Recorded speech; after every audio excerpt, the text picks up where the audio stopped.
Hello! In this video, we are going to talk about a few things we should all consider before making a request to an instructor. To help you throughout this video, we have given you a worksheet. On this worksheet, you can follow along with the video and answer the questions. Important, there will be a quiz at the end of this video.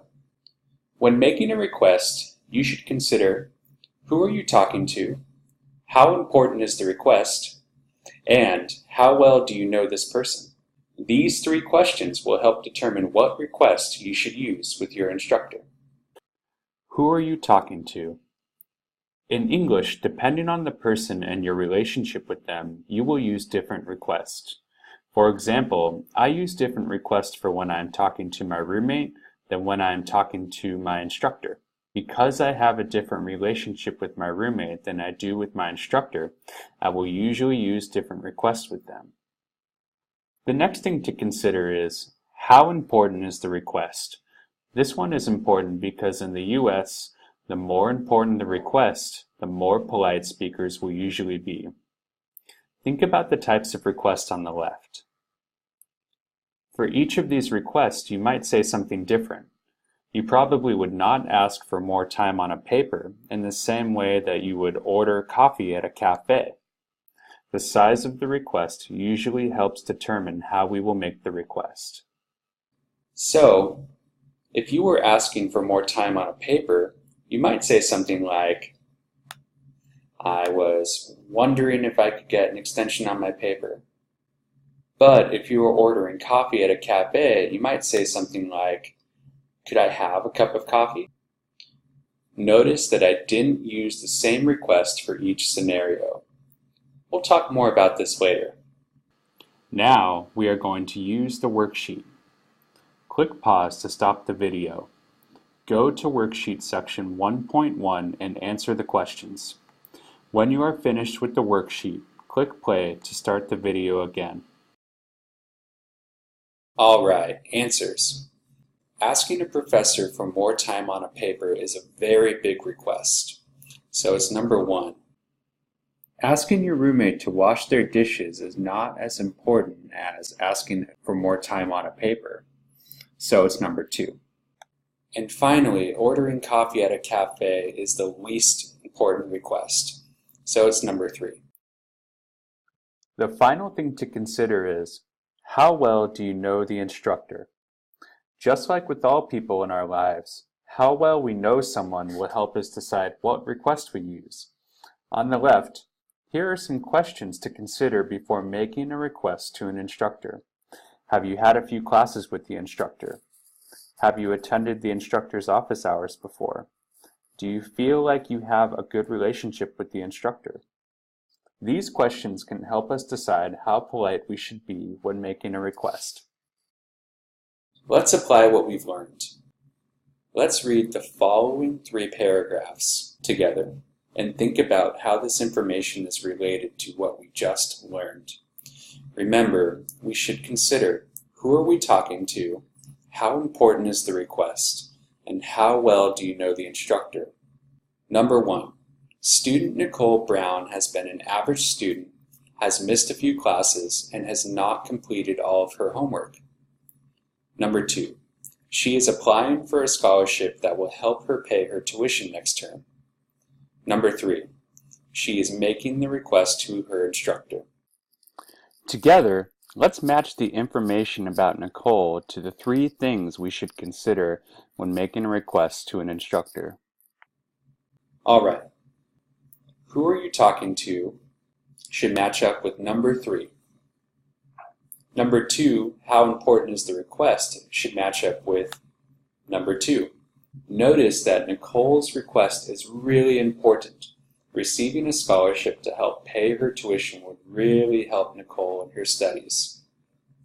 And finally, number 3, how well do you know this person, should match up with number 1. Now, let's think about some request strategies we can use with the new information we just learned. Think about the 2 sentences below. Get me a cup of coffee, and could I have a cup of coffee? Which one feels more polite to you? Alright, quick pause to stop the video. Go to worksheet section 1.3 and answer the questions. When you are finished with the worksheet, click play to start the video again. If you chose "Could I get a cup of coffee" as the most polite request, you're right. Requests in English are made up of direct and indirect requests. Look at the two sentences you wrote about on your worksheet. The first one, "Get me a cup of coffee," is considered a direct request because it is an imperative command. Direct requests usually use fewer words than indirect requests. They are usually less polite. They are usually a command, and they are not used when talking to instructors. The second sentence we looked at was, "Could I get a cup of coffee?" This sentence is an indirect request because it is a question that uses a modal verb, could. Indirect requests usually use more words than direct requests, and they are more polite than direct requests. Indirect requests are also usually a question and are used when talking to instructors. And they are also used when making important requests. You should use indirect request when making a request to an instructor. Let's look at a few examples of direct and indirect requests. Think for a moment. When would it be appropriate to use a direct request? For me, I use direct request when I'm talking to my dog Wesley.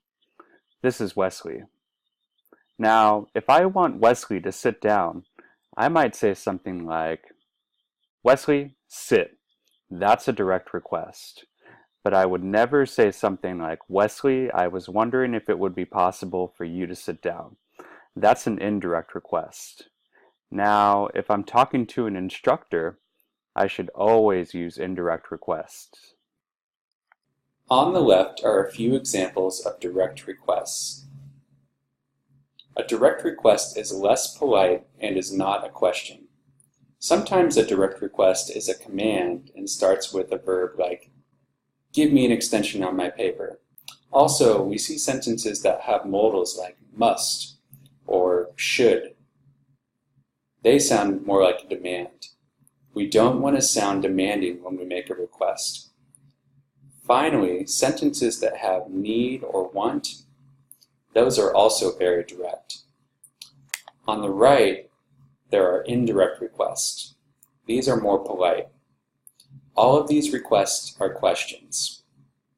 They are indirect because they do not make a demand like a direct request does. For example, "Can I get an extension on my paper?" is more polite than "I need an extension on my paper." But when talking to instructors, use could. Could is more polite than can. Some other indirect requests include, "I was wondering if I could get an extension on my paper." "Is it possible to get an extension on my paper?" These requests are considered very polite. You can use them when talking to instructors. Now, click pause to stop the video. Go to worksheet section 1.4 and answer the questions. When you are finished with the worksheet, click play to start the video again.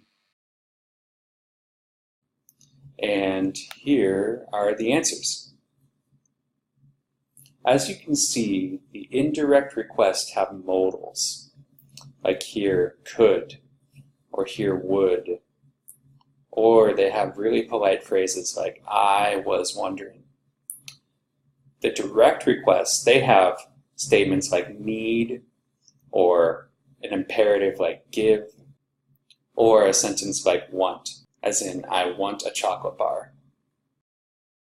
All right, now let's practice. We are going to read a situation where a student wants more time to do a paper. While we read, think about the request that the student uses. Is it polite or impolite? Direct or indirect? Okay, let's read the information right here. Zach needs an extension on his paper that is due tomorrow in Dr. Sidorenko's class. Let's read the conversation together. Zach: "Hello, Dr. Sidorenko. How are you?" "I'm fine, Zach. How are you?" "I wish I was better. but I have a pretty big problem with my paper. Oh, what's the problem? Well, I stayed up too late working on a different assignment. I want some more time to work on the paper that's due tomorrow in class. Ah, I see. Great. Now let's look at another example of a student asking for more time on a paper. Okay, let's read the next conversation together. Leah has come to Dr. Walters' office hours to ask for an extension on a paper that is due tomorrow. Let's read the conversation. Hi, Dr. Walters. Have a seat, Leah. How are you doing? I'm doing okay. How are you? Great. I'm fine. Good, good. What can I do for you? Well, I wanted to talk about the paper that's due tomorrow. I was just hoping that I could get an extension on it for a few days or for a week or so. A week? All right. Now, click pause to stop the video. Go to worksheet section 1.5 and answer the questions. When you are finished with the worksheet, click play to start the video again.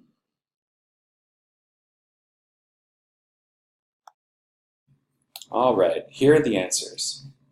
Number 1. Zach uses the request, I want some more time to work on the paper. Number 2.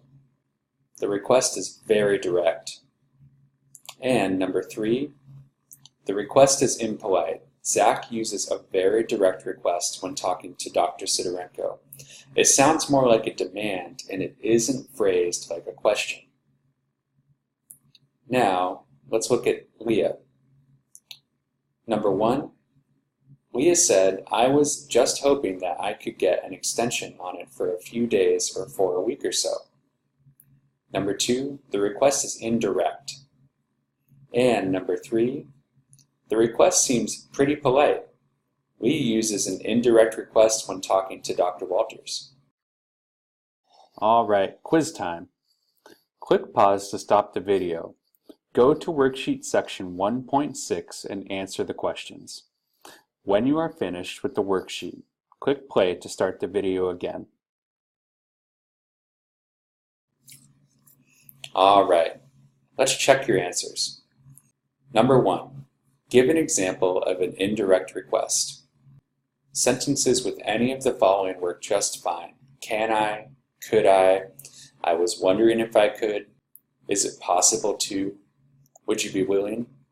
Number 2, give an example of a direct request. Sentences with any of the following work just fine. Give me, I am asking, I must, you should, I want, I need. Number 3, answer C, an indirect request.